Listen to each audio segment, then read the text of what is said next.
That'll make things harder. Weed is a fish's dream and an angler's nightmare.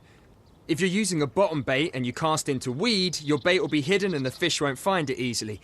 It can also tangle your line and help the fish escape your hook. So, when fishing over a weed bed, try using something that sits above it.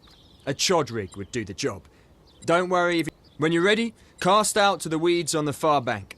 Don't worry if you don't hit them first time, just reel in and try again. Although try not to do that too often or you might spook the fish.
Result!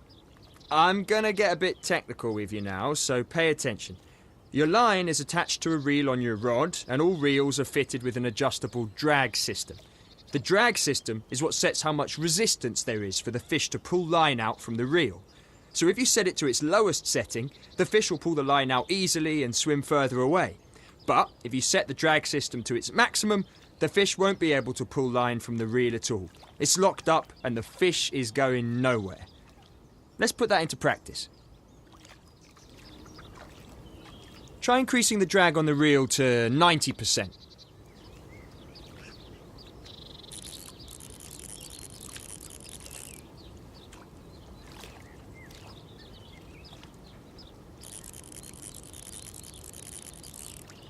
Okay, if you had a fish on, it would find it difficult to pull line out from your reel. Bear in mind though, when you have your drag set this high, you're adding more tension to the line, and that could lead to losing the fish. To monitor your tension, take a look at your drag system. When you have a fish on, you'll be able to see how much tension there is on the line by checking the tension gauge. Blue shows you when the tension is low, and red shows you when the tension is high. The two indicators at each end are there to show you when you're in real danger of losing the fish. You don't want to be in here, so adjust your tensions accordingly to get out of the danger zone. With that in mind, let's lower your drag to something a little easier on the fish, something like 30%. When the drag is set this low, the fish will be allowed to take the line with a little bit of resistance, but it shouldn't be enough to lose the fish.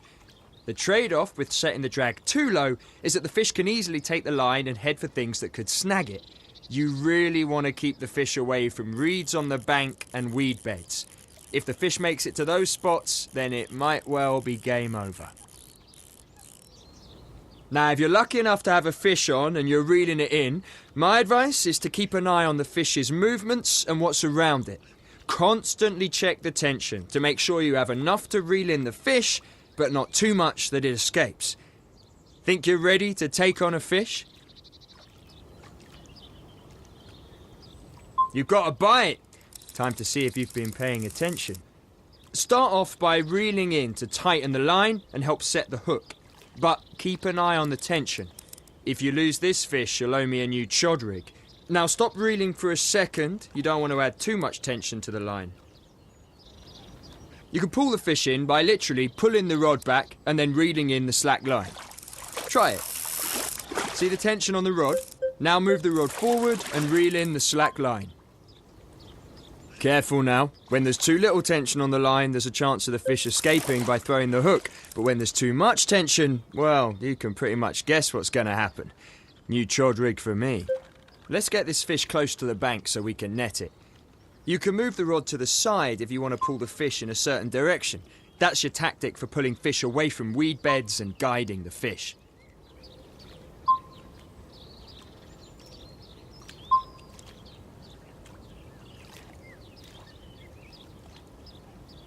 Quality stuff. You're almost ready to net this fish. Just reel it in a little closer.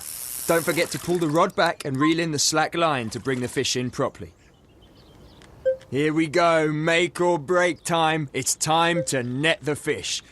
Start off by picking up the net. Check it out! You've caught yourself a beautiful common carp. You've also bagged yourself